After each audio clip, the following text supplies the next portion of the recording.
तो अभी अभी एक पोस्ट आया है वेल्थ फॉर यू वाले चैनल में, टेलीग्राम चैनल में भी और ग्रुप में भी, और बाकी सारे सोशल मीडिया पे भी गया होगा। रॉयल एनफील्ड के ऊपर है। सबसे बड़ी बात है इस कंपनी की, आयशर मोटर। आयशर मोटर एक ऐसी कंपनी है जो एक समय लगभग बैंकरप्ट हो गई थी, बंद हो गई थी, बर्बाद हो चुकी थी। किसी विजनरी लीडर ने उसको बहुत अच्छे से रिवाइव किया, और बेसिकली अभी जो उनको रन कर रहे हैं वो मतलब बाइक एंथुजियास्ट हैं। उन्होंने 10-15 हज़ार किलोमीटर बाइक चलाया, फिर उसको देखा कि इसमें क्या मॉडिफिकेशन कर सकते हैं, क्या अमेंडमेंट कर सकते हैं, कैसे मज़ा आएगा, कितनी पावर होनी चाहिए, उस हिसाब से धीरे धीरे बाइक को डेवलप किया। तो जब वही मैंने आपसे कहा था कि स्किन इन द गेम, जब आप कोई ऐसा काम करते हैं जिसमें आप खुद इन्वॉल्व होते हैं, उसको ऑब्जर्व करते हैं, आपको मज़ा आता है उस चीज़ में, तो वो काम बहुत अच्छे से होता है। अगर आप कहीं नौकरी करने जाते हैं और आपको नौकरी करने में मज़ा नहीं आ रहा, सिर्फ इसलिए कर रहे हैं कि ठीक है पैसे मिल रहे हैं तो चले गए, तो आप कभी सक्सेसफुल नहीं हो पाएंगे उस काम में। आप उस काम में सक्सेसफुल तभी हो सकते हैं जब आपको ये लगे कि नहीं ठीक है, ये तो मेरा पैशन है, हम इंजॉय कर रहे हैं इस काम को। तो इसी वजह से रॉयल एनफील्ड आयशर मोटर्स बहुत अच्छा करी, और एक समय जो कंपनी ख़त्म हो गई थी, वापस उसने लगभग 95% मार्केट शेयर गेन कर लिया। ग्रेटर देन 250 सीसी मोटरसाइकिल में 250 सीसी से ज़्यादा की जितनी भी मोटरसाइकिल्स हैं उसमें लगभग 95% बाइक्स जो है वो आयशर मोटर की बिकती है। लेकिन पिछले 3 साल में जो ट्रेंड निकल के आ रहा है उसमें ये देखा गया है कि लगभग इसने अपना 5% मार्केट शेयर लूज़ किया है, 88% पे आ गया है। और 88% के बाद बजाज के पास जो इस सीसी का 3% का शेयर है, और बाकी अदर के पास 9% का है। कोई कंपटीशन नहीं है। मतलब मैगी से ज़्यादा शेयर, जितना नूडल सेगमेंट में नेस्ले का शेयर है, जितना कॉफ़ी सेगमेंट में नेस्ले का शेयर है, जितना फेविकॉल में पिडीलाइट का शेयर है, उससे कहीं ज़्यादा ग्रेटर 250 सीसी बाइक में आयशर मोटर का शेयर है, रॉयल एनफील्ड का। अब इसके सामने मेन क्या चैलेंज आने वाले हैं? 2 चैलेंज आने वाले हैं। एक तो बजाज ने ट्रम्प के साथ टाई अप किया है ग्रेटर देन 250 सीसी बाइक बनाने के लिए, और उससे भयानक चैलेंज मिलने वाला है, हीरो ने हार्ले डेविडसन के साथ टाई अप किया है। और सबसे बड़ी बात यह है कि इन्होंने जो अपने प्रोडक्ट्स लॉन्च करने हैं, प्रपोज जो प्रोडक्ट हैं, उनका जो मार्केट प्राइस है बहुत कॉम्पिटिटिव रखा है।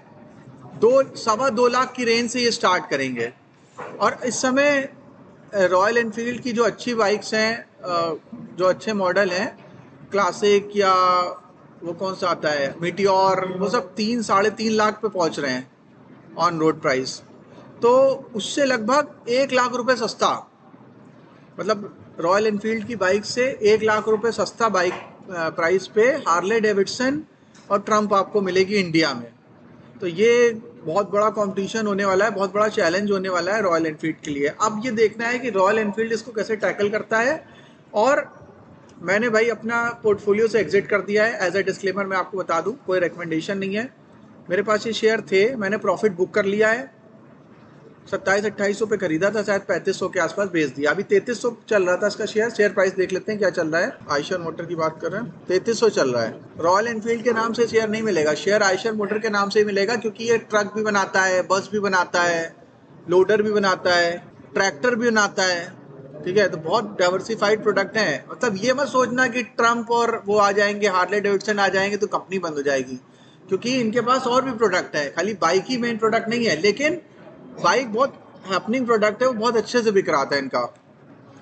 मतलब उसमें इनका मार्केट लीडरशिप थी। बाकी सारे ट्रैक्टर तो सब बनाते हैं, बहुत 50 कंपनियां बनाती है, सोनालिका बनाती है और बहुत सारी कंपनियां बनाती हैं, बस भी बहुत सारी कंपनियां बनाती हैं, लोडर भी बहुत सारी बनाती है, लेकिन 250 सीसी से ज़्यादा की बाइक में इनका मार्केट लीडरशिप था। इसका अगर हम लोग शेयर प्राइस देखें 1 वीक का, फ्लैट है। 1 मंथ में देखिए 6% का ड्रॉप आया है। ठीक है, ये जो ड्रॉप आया है इसका मेन रीज़न यही है कि इस तरह के चैलेंजेस आने की एक्सपेक्टेशन है। और 1 ईयर का देखें अगर आप रिटर्न, तो फ्लैट ही है, लगभग 8-10% का रिटर्न बना है। मतलब एफडी के बराबर रिटर्न मिला है इसमें 1 साल में। 5 साल का रिटर्न अगर देखें तो भी कुछ रिटर्न नहीं है। 16% का रिटर्न है।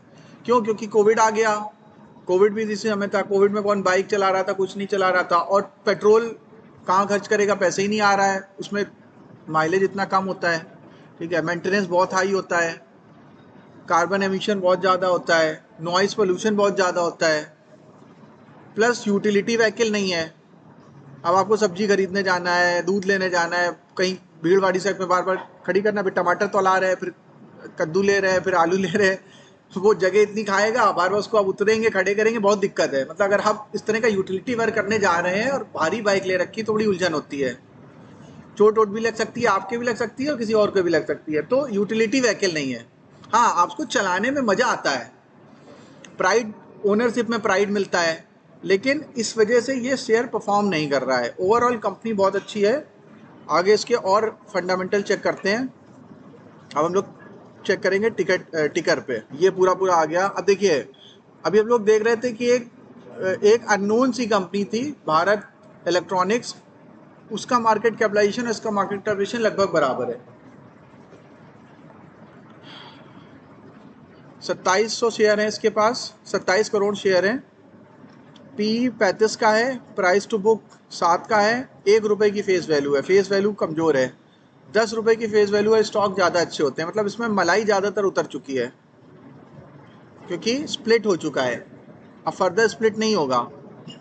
डिविडेंड यील्ड 1% की है, बुक वैल्यू 470 की है, 3,500 रुपये चल रहा है, ठीक है। इसलिए 7 गुना का, मतलब अपने प्राइस से 7 गुना प्राइस, मतलब अपने बुक वैल्यू से 7 गुने पे प्राइस ट्रेड कर रहा है, इसीलिए प्राइस टू बुक कहते हैं 7।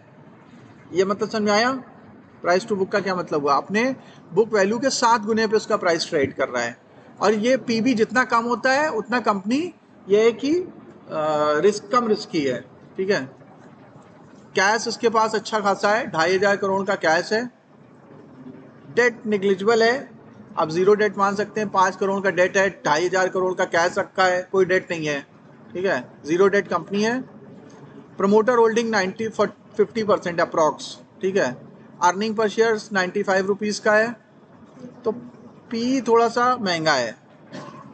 सेल्स ग्रोथ 17% की है, आरओई 15 का है, आरओसी 20 का है, ठीक है। ओवरऑल तो 3 स्टार आएगा। वैल्यूएशन बहुत एक्सपेंसिव है, 1 स्टार खाली दे रहा है इसको टिकर। फाइनेंशियल भी थोड़े वीक हैं, सिर्फ 2.5 स्टार मिल रहा है। एफिशिएंसी बहुत अच्छी है इसकी, 4.5 स्टार मिल रहा है, ठीक है। प्रोडक्ट बहुत अच्छा है, प्रोडक्ट की डिज़ाइनिंग और बाकी सारी चीज़ें बहुत अच्छी इनकी। अगर आप उसमें जाएँ, शोरूम में जाएँ, तो आपको बड़ा अच्छा लगेगा।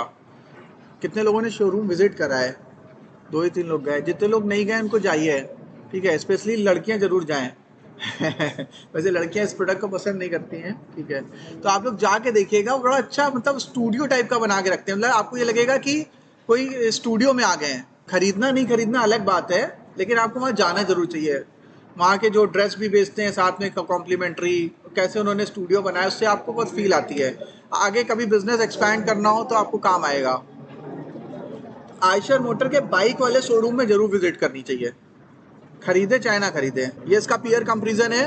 देखिए कंपैरिजन क्या बोल रहा है, बजाज के साथ टीवीएस, हीरो मोटो, आयशर और बाकी तो सब हल्के फुल्के हैं। तो ये मेन 4 कंपनी काम की हैं, बजाज, आयशर, टीवीएस, हीरो मोटो, ये 4 कंपनी, ठीक है।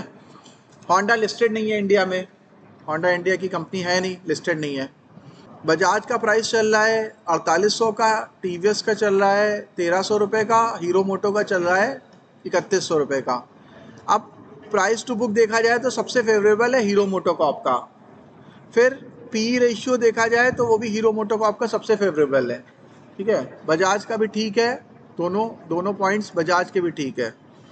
Earning per share hero MotoCorp की अच्छी है, 145 की है, क्योंकि इसीलिए इसका पी जो पी है वो भी कम है, 21 का पी है, बाकी सबका महंगा है। अर्निंग पर शेयर ठीक है, बजाज से ज़्यादा अच्छी हीरो की है। यहाँ पे 216 रुपये आ रहा है, इसका 145 आ रहा है, लेकिन अगर इसका पी कम है तो मतलब इसकी अर्निंग पर शेयर ज़्यादा अच्छा है। रिटर्न ऑन इन्वेस्टमेंट सबसे ज़्यादा बजाज दे रही है, टीवीएस दे रही है, ठीक है, 27% का दिया है।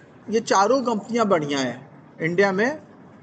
बजाज के साथ एडवांटेज ये है कि बजाज का जो मैक्सिमम रेवेन्यू इस समय आ रहा है वो ये क्या कर रही है, बाइक इंडिया में बना के एक्सपोर्ट कर रही है। अभी एक कोई व्लॉग देख रहा था, उसमें वो जापान में रॉयल एनफील्ड उसने मंगाई थी, या यहाँ से इंपोर्ट कराई थी, क्या था, आयशर ने शायद जापान में शोरूम खोला है अपना, तो एक कोई व्लॉग बनाया था, तो वहाँ जापान के लोग आके उसके साथ फोटो खिंचा रहे थे, मतलब उनको वो बाइक बड़ी अच्छी लग रही थी। तो अगर इस तरह की चीज़ अगर ये लोग करें, इस तरह से ब्लॉग बनाएं, उनकी लैंग्वेज में बनाएं और वहाँ प्रमोट करें, तो इससे वो सारे देश जहाँ पे ये बाइक नहीं बिक रही है वहाँ पे, मतलब अगर ये इंडिया की जगह अपना टारगेट ऑडियंस बनाए, जापान है, यूरोप है, इन सब, अमेरिका है, इन देशों में बनाएंगे, वहाँ पे अगर ये कस्टमर बेस बना लेंगे तो बहुत फ़ायदा मिलेगा। लेकिन प्रॉब्लम क्या आती है कि हार्ले डेविडसन हर जगह हावी है, और हार्ले डेविडसन क्योंकि इतनी पुरानी कंपनी है, इतना ज़्यादा रिफाइन मशीनरी है, इतना पावरफुल इंजन है, उसकी ब्रांड लॉयल्टी इतनी बड़ी है, उसके फैन फॉलोइंग इतनी ज़्यादा है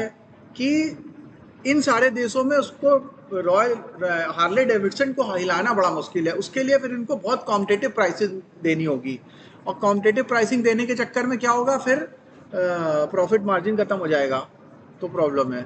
अगर इनके पास कैश बर्न करने के लिए बहुत हो, मतलब कोई ऐसी कंपनी हो जो कैश बर्न करने के लिए तैयार हो कि मतलब हम सस्ते रेट पे बेच देंगे हार्ले का मार्केट ख़राब करने के लिए, जैसे जैसे रिलायंस करती है शुरुआत में, लेकिन उसमें प्रॉब्लम ये आएगी कि अब इसका फ्यूचर कितना है, वो एक क्वेश्चन मार्क है, क्योंकि फॉसिल फ्यूल कितने दिन चलेगा। अब अगले शायद 5 7 7 साल 5 to 7 ईयर बाद कोई पेट्रोल वाली कार या बाइक खरीदेगा ही नहीं, हो सकता है ये भी हो जाए, ठीक है, दूसरा नया फ्यूल आ जाए, तो ये एक सबसे बड़ा चैलेंज है, ठीक है। इसलिए ये ऐसा भी नहीं कर सकते हैं कि कहीं जाके कैश बर्न करने लगे। हाँ, लेकिन उसमें हार्ले डेविडसन पहले से है ना, क्योंकि हार्ले डेविडसन का मार्केट प्राइस सस्ता है आइशर मोटर से। अगर वैसे कंपेयर करें, उसमें टैक्स ना लगाएं, तो सीधे सीधे अगर हार्ले इंडिया में आएगी तो वो 2.5 3 लाख की ही पड़ेगी, ठीक है। अगर उस पर टैक्स ना लगाएं, टैक्स लगाने के बाद 10 लाख की पड़ती है, उस पर 150 200% के टैक्स लगा देते हैं। अगर सीधे आ जाए बिना टैक्स के तो वो रॉयल एनफील्ड के प्राइस पे मैच कर जाएगी, तो फिर कोई रॉयल एनफील्ड नहीं खरीदेगा, फिर हार्ले डेविडसन पे लोग शिफ्ट होंगे, ये प्रॉब्लम है। उसी का सोल्यूशन तो उन्होंने निकाला है कि उन्होंने इंडियन कंपनी के साथ टाई अप किया है कि भाई क्या कर सकते हैं, हार्ले ने अपना प्लांट सब बंद कर दिए, शोरूम बंद कर दिए, बहुत कम शोरूम चाहे चला रहे हैं, अब यहाँ पे उन्होंने असेंबलिंग भी बंद कर दी, तो घाटा खा गए थे वो, कुल मिला के उन्होंने बाय बाय कर दिया था इंडियन मार्केट को। लेकिन उन्होंने देखा पोटेंशियल तो बहुत है, तो पोटेंशियल है अगर मार्केट में, तो फिर उन्होंने सोचा कि क्या करें, तो उन्होंने टाई अप किया फिर हीरो के साथ, कि अगर हीरो के साथ टाई अप कर लेंगे तो फिर वो टैक्स नहीं लगेगा हमारे ऊपर, और जब टैक्स जैसे ही बचा वैसे प्राइस घट के 2.25 लाख 2.5 लाख पे आ गया, ये है। अब ये देखते हैं डिज़ाइन कैसा होगा, वो मेन डिपेंड करेगा। शेयर होल्डिंग पैटर्न वगैरह देख लेते हैं। 50% प्रोमोटर ने ले रखे हैं, एफआईआई के पास 30% है, पब्लिक के पास 10% है, डीआईएस के पास 10%, बढ़िया है, स्ट्रॉन्ग कंपनी, बढ़िया ट्रैक रिकॉर्ड, बढ़िया प्रोमोटर होल्डिंग, सब कुछ सही है। अब बस इसमें वही चैलेंज, दो ही चैलेंज है, एक तो ये न्यू एंट्रेंस और प्लस कार्बन फुटप्रिंट्स, कि कार आगे चल के क्या होगा ये नहीं पता किसी को। कोई कुछ कमेंट करना चाहेगा प्रोडक्ट के बारे में, क्या फ्यूचर कैसा होगा, क्या होगा?